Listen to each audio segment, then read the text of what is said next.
And welcome back. We're moving into our second segment for today, and we've been joined on set by Ashanti Garcia, founder of Airbender Yoga. Good morning and welcome to the show. Thank you for having me. Now, Ashanti, obviously, this is not the first time you've been here talking about yoga, but we're talking about a different offering in terms of yoga itself. But let's talk about yoga and the way it has been gaining traction in the country. Well, before yoga, to me, yoga really wasn't as popular as it was today. At first, I think there were like maybe a few yoga instructors kind of spread out in a few districts.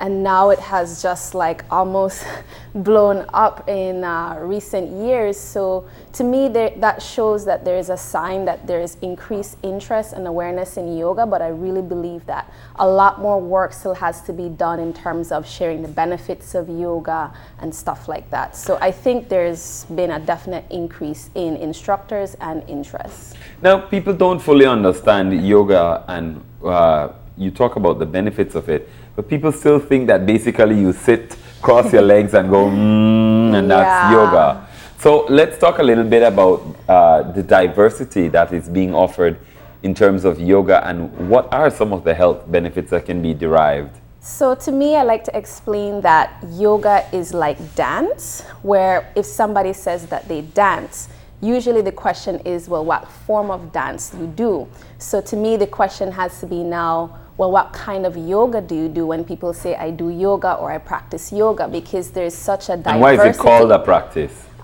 It's called a practice because that's really what it is. I mean, it takes usually very long before you get to perfect anything in yoga.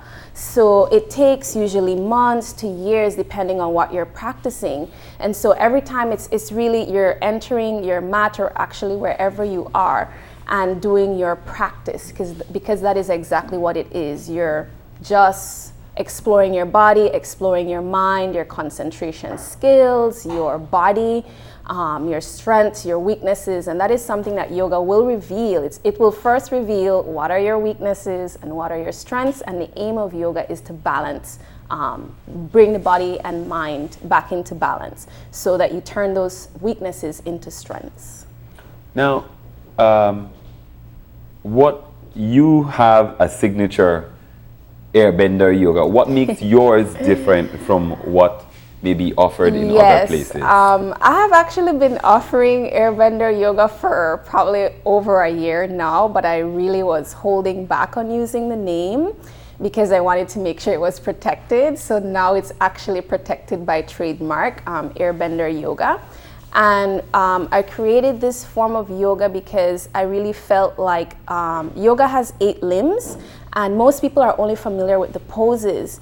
And I wanted to create a form of yoga that really emphasized the first 2 limbs of yoga, which are the 5 yamas and the 5 niyamas. And basically these 10 principles are like behaviors that we should incorporate in our lives to make our lives better and to also improve our yoga practice. So the Airbender yoga system basically draws on those 10 principles, and every day we practice one particular principle on the mat, so we try to incorporate it in our yoga practice, and I always encourage my students to also practice it in their life to improve their life. So the result is that you get a deeper experience of yoga and you also get to improve your life.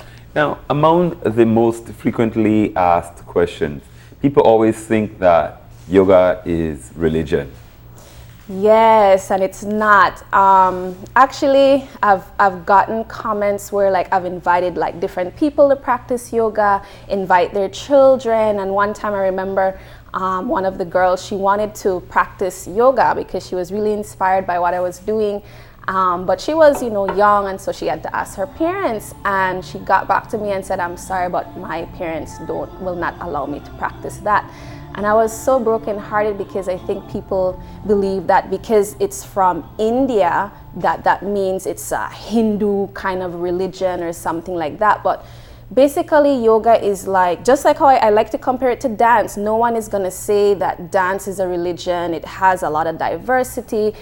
Different styles of dance come from different eras of different countries. So there will be a culture that is embedded in it, and you can't escape that from wherever something originates from. So it's not a religion, it is really just a practice that no matter what religion you are, what sex you are, because a lot of people think it's only for women. So it doesn't matter, male, female, old, young, whatever religion or no religion, you can practice yoga and receive all of the benefits.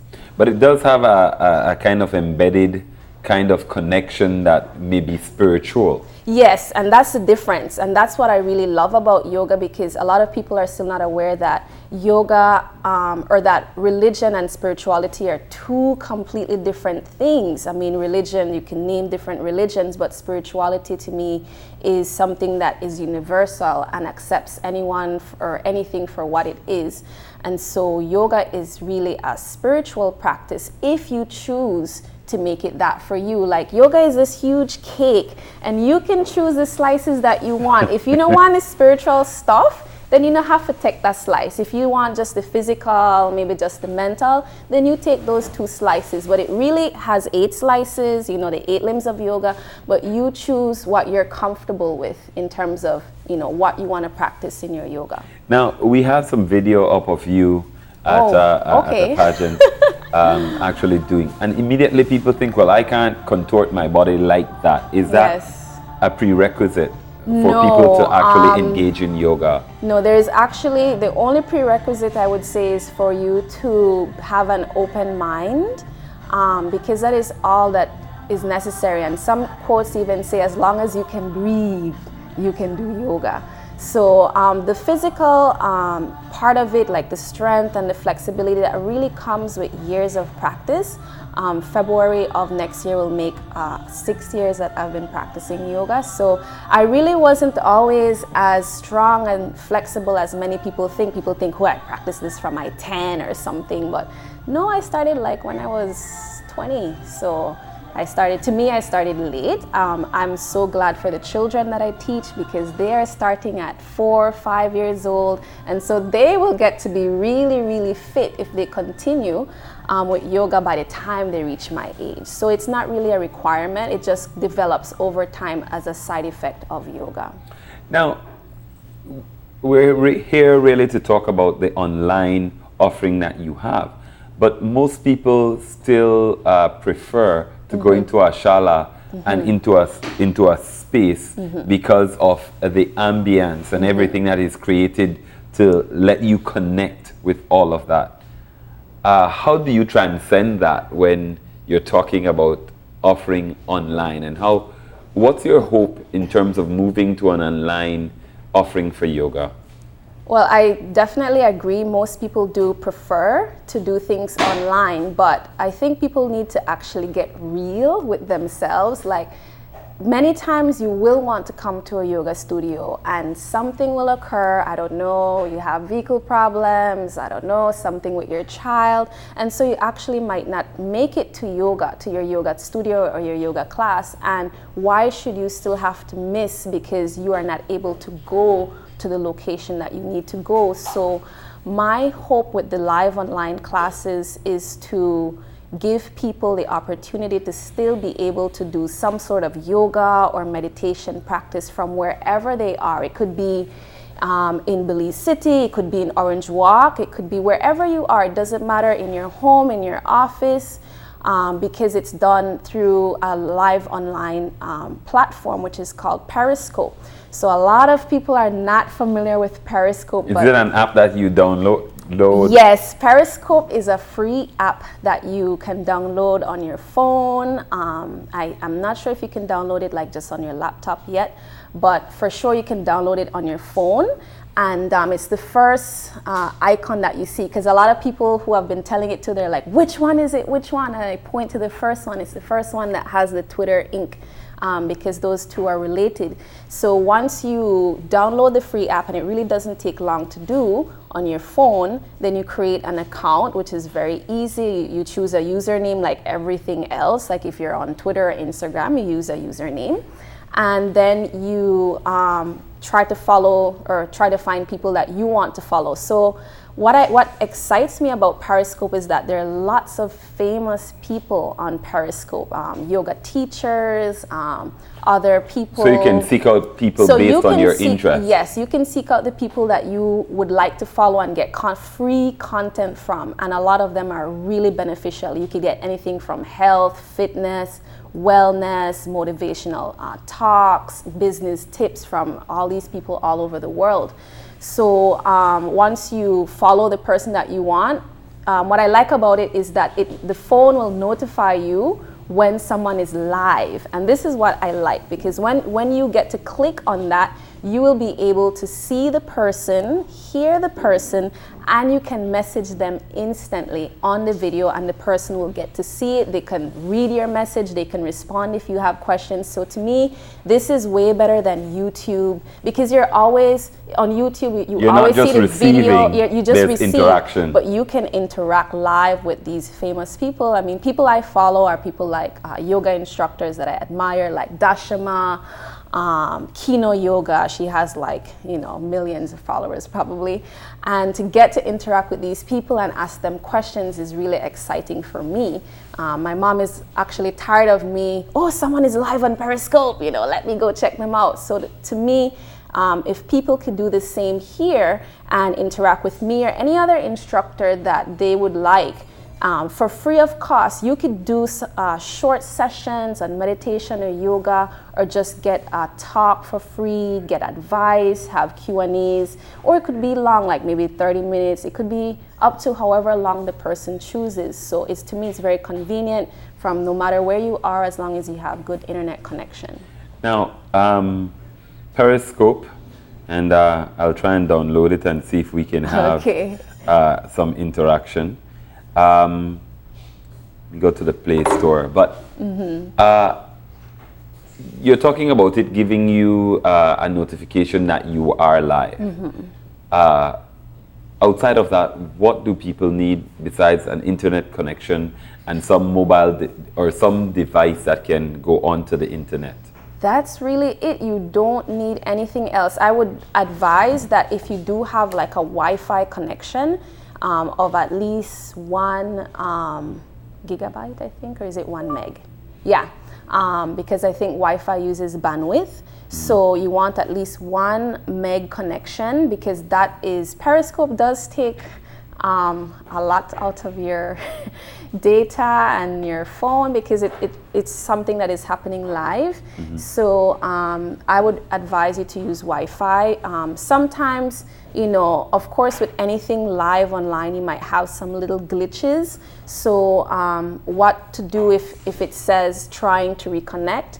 All you do is you just close. There's usually, I don't think, it's probably in the other photo where there is an X on the top right hand corner. You just close it and then you reopen it again, and usually it connects right away. So when you're trying to access my Periscope services, try to ensure that you're using your Wi-Fi, and that maybe hopefully not everybody is on, maybe in your family, because that will also affect how clear and so yeah, it might have like it's loading and there's the X, so you could just click that X and then reopen this. You just tap the center of the screen and it's going to show up again. So just little things like that. But to me, the benefits that you get out of it is far outweighs like those little glitches that you might have. So, and the good thing is that it's up for 24 hours.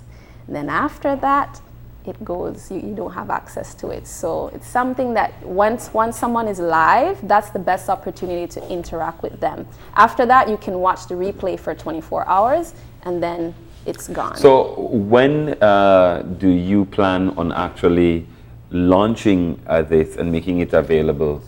Well, I actually started to test it out over the holidays because my mom has Wi-Fi connection.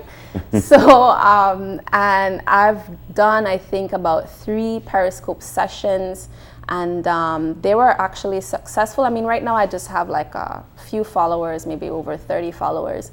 but the ones who did tune in said that it was really helpful. One of them asked to do something for their arms, so we had like an arm strengthening session. Someone wanted to learn the headstand, and she said she was never successful before, and through this one Periscope that I did, she got into her first headstand successfully. So which is major in which yoga. is like super major. I mean, you know, it's first time, and you're not even, you know, this was at 9 o'clock or something at night. So it's whenever I'm free and whenever the person is free to get that service. Do you have a time slot that you're going to be posting that people can follow? Yes. I know you said that it's available. Usually the repeats are available for 24 hours. But in terms of a time slot, is it at 5 in the a.m., 4 in the a.m.? No, I'm sorry. I have to be getting paid to wake up at 5 a.m. So more than likely there will be maybe like a Saturday and Sunday sessions, maybe one in the morning, maybe one in the evening, because those are the times that I'm free. But have you firmed up the time? I don't have the time specified as yet. I'm still trying to get people to let me know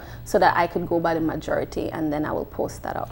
And what is needed in terms of equipment for people to actually practice within their homes? Well, I would say at least a yoga mat, or if you don't have a yoga mat, if you have very good carpeting or some kind of a towel, that's the least favorable option, but just something to keep your, you know, bones and joints protected. That's it, and then good internet connection. And then you can but you need the app. And of course, yes, the app, the phone, yes, Yeah. so that you could download Internet. it and be able to see the videos. All right. Well, Ashanti, we wish you all the best with this initiative. Thank you. And we encourage people to go ahead and explore it. It's for free. And if you don't like it, you can always take the app off your phone. But more than likely, you'll or you enjoy can come it. into the studio if you're in the city. So a lot of people ask, well, how do I follow you? So I just want to make sure that people know. My username is Airbender Yoga. So once you type that in, then you'll be able to find me and click follow, and then you'll have access to my videos. All right. Well, Ashanti, thanks once again and best of luck. Thank you. All right. We're going to go ahead and take a break, and when we come back, it'll be to talk with representatives from Carlich Men's beverage division about the sparkling wines and champagnes that you may want to consume for New Year's celebrations. Don't go anywhere. We'll be right back after these messages.